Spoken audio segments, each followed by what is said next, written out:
et bienvenue sur Une lectrice de plus. Je vous retrouve aujourd'hui pour faire un nouveau point lecture et il ne s'agira que de lectures que j'ai faites depuis le 1er janvier 2021. Pour une fois, je ne vais pas vous présenter que des romans, mais aussi un livre un petit peu plus de développement personnel, on va dire. Vous allez voir ça dans la suite de la vidéo. Donc je commence avec les livres un petit peu basiques, on va dire. Donc j'ai lu Les liens du sang, donc le tome 2 de Mercy Thompson, écrit par Patricia Briggs et publié aux éditions Milady. J'avais lu le tome 1 en 2020 pendant le premier confinement, il me semble, et j'avais vraiment accroché à l'histoire et je voulais absolument avancer dans cette saga cette année. Donc je me suis lancée dans le tome 2. Mine de rien, c'est des romans qui paraissent pas si grands, mais avec l'écriture qui est choisie, la taille de police et tout ça qui est choisie par la maison d'édition, en fait il y a quand même pas mal de choses à lire et donc on prend quand même un petit peu de temps à le lire et à le découvrir. Et c'est une lecture qui est quand même assez complexe, qui demande de la réflexion, de la concentration. Donc c'est pas une lecture hyper fluide, mais j'ai quand même super aimé ma lecture. Donc on retrouve le personnage de Mercedes Thompson qui est garagiste et qui se retrouve toujours mêlée à des histoires de loups-garous, de vampires, de démons. Elle se retrouve toujours mêlée à tout ça. Donc il faut savoir qu'elle-même est métamorphe, mais ne fait partie officiellement d'aucun clan. Elle est un peu seule. Mais elle se retrouve toujours dans les histoires des autres, de ses amis.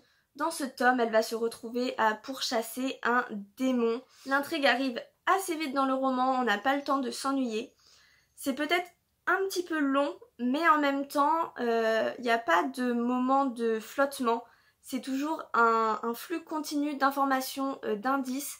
Nous-mêmes, on se met à cette recherche de démons, on essaye de trouver en même temps que Mercy. Et c'est ce que j'apprécie dans ce roman, c'est que on est nous-mêmes emmenés dans l'histoire, nous-mêmes on essaye de comprendre, de trouver les solutions. Et c'est ce qui fait qu'on ne s'ennuie pas et qu'on veut aller au bout pour connaître le fin mot de l'histoire. Je lirai sans aucun doute la suite parce que j'aime vraiment les personnages. Il y a des relations qui se créent et qui risquent de poser quelques problèmes. Et donc j'ai très envie de voir comment vont évoluer les personnages entre eux et eux-mêmes, comment ils vont grandir. Donc c'est une très bonne lecture et c'est une saga que je conseille pour le moment.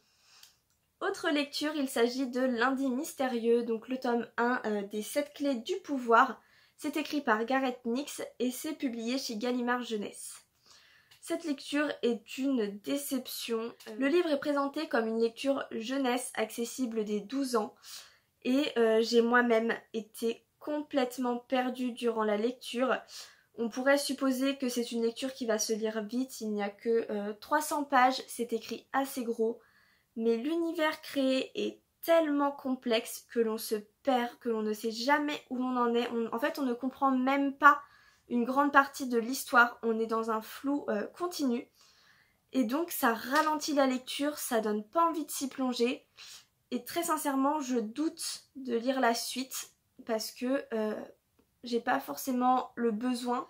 C'est vraiment une lecture qui reste très floue, avec très peu d'informations, et j'ai l'impression que le lecteur doit tout comprendre sans avoir les clés en fait de l'histoire. Donc c'est assez compliqué. Et donc dans ce livre, on suit Arthur, un jeune garçon collégien qui le lundi va faire sa rentrée au collège. En cours de sport, va faire une crise d'asthme. Et à ce moment-là, il va se retrouver un petit peu en hallucination et va voir des gens débarquer sous ses yeux et lui donner une première clé en lui disant qu'il est l'ultime héritier ou quelque chose comme ça. Et à partir de là, les ennuis arrivent. Il va se retrouver propulsé dans un autre monde pour essayer de sauver son propre monde. J'ai l'impression que tout va vite et en même temps va lentement. Enfin, c'est vraiment, ça ne va pas. C'est une histoire qui est vraiment trop complexe, on ne nous donne pas assez d'informations pour pouvoir bien la comprendre. Et même une fois la lecture achevée, on n'a pas beaucoup plus d'informations au final sur cet univers et sur ce qui peut arriver par la suite. Et au final, je trouve que ce premier tome, avec un mini dénouement, suffit clairement et je pense que je vais m'arrêter là. J'ai donc ensuite lu Wicca, le manoir des sorcelages, écrit par Marie Alino. Et moi j'ai l'édition France Loisirs, mais il est également sorti chez Poulpe Fiction. C'est une lecture que j'ai trouvée très agréable, qui pour le coup est très jeunesse. Ça se ressent dans les pages avec les dessins et les interlignes très grosses et les écritures très grosses.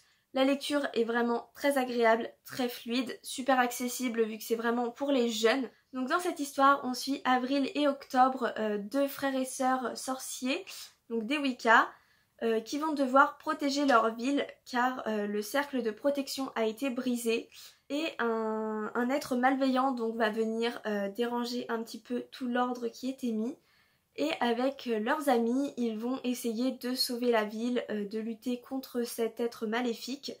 Ce n'est pas une lecture qui sort de l'ordinaire, c'est quelque chose qui me paraît pas très original, mais qui pour autant fonctionne très bien. Les personnages sont très agréables à suivre, ils se complètent bien et l'amour qu'il y a entre le frère et la sœur est vraiment très touchant, même si je suis pas sûre que dans la vraie vie, il y ait beaucoup de frères et sœurs qui ressemblent à ça. Mais j'ai trouvé ça très joli, les amitiés qu'il y a sont vraiment aussi très bien faites, très jolies. Il y a une vraie morale à la fin de l'histoire, je ne m'y attendais pas.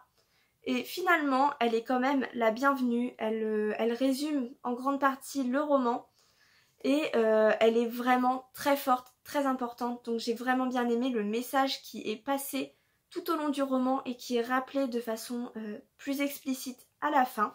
Donc le roman est séparé en 3 parties et à chaque partie il y a un petit carré explicatif avec des définitions ou des petits éléments qui permettent de mieux comprendre les êtres qui les entourent, de mieux comprendre les sorciers Wicca et j'ai trouvé ça très intéressant. C'est vraiment une lecture que je conseille autant aux plus jeunes qui commencent la lecture et qui n'ont pas envie de se lancer dans des choses trop compliquées, mais aussi pour les plus grands qui ont envie de se détendre, de reprendre un livre un peu doudou. Je dirais, on est sûr de ne pas être déçu, c'est quelque chose d'assez simple mais qui en même temps fait du bien et je ne peux que conseiller ce roman. Et donc le dernier livre que je vais vous présenter, il ne s'agit pas d'un roman mais d'un livre donc de développement personnel je dirais. Il s'agit de Green Cuisine de Emily Hébert et c'est publié chez Mango. Donc je ne sais pas si vous le savez mais je suis dans une démarche zéro déchet, j'essaye de faire le moins de déchets possible, de limiter mon impact de façon plus générale. Et j'ai eu l'occasion d'acheter ce petit livre pour une cuisine plus économique et surtout plus écologique. Donc il y a plein de conseils, plein de détails, plein d'astuces, il y a des DIY, des recettes pour faire ses produits soi-même, comment réussir à désencombrer sa cuisine, savoir doser les aliments pour éviter de faire des déchets, de jeter des restes qui ne seront jamais mangés.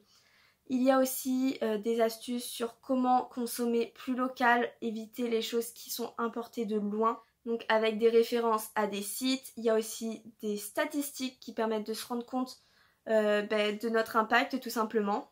C'est vraiment quelque chose qui se lit vite, on peut soit l'enchaîner d'un coup, soit le lire petit à petit, on peut mettre des post-it pour retenir les pages intéressantes qui nous ont marquées. Et j'ai été agréablement surprise parce que je me suis rendu compte que j'avais quand même pas mal d'éléments qui étaient déjà faits dans ma routine, que je faisais déjà au quotidien. Donc je suis contente. Après c'est un livre qui a quelques années, donc certaines statistiques je pense ne sont plus complètement à jour et sont un peu obsolètes. Il n'empêche que les conseils qui sont donnés et les recettes qui sont données sont toujours d'actualité. Et j'ai trouvé ça très agréable de découvrir plein de petites choses comme ça qui permettent d'améliorer son quotidien et de faire du bien à notre planète. Donc très bonne découverte, je suis très contente d'avoir acheté ce livre où je pourrais me replonger au quotidien pour reprendre les petites astuces que j'avais vues. Et voilà, c'est tout pour ce point lecture, j'espère qu'il vous aura plu. Dites-moi si certains romans vous parlent, si vous les avez déjà lus, s'ils vous donnent envie. Dites-moi tout ça en commentaire. Dites-moi aussi si vous aussi vous êtes dans le zéro déchet, vous évitez de faire du gaspillage et que vous voulez vraiment devenir plus écologique. Ça m'intéresserait vraiment d'en parler avec vous. Si tu t'es pas encore abonné, fais-le parce que ça me fait vraiment plaisir. N'hésite pas à partager et à liker cette vidéo et moi je te dis à bientôt dans une nouvelle vidéo.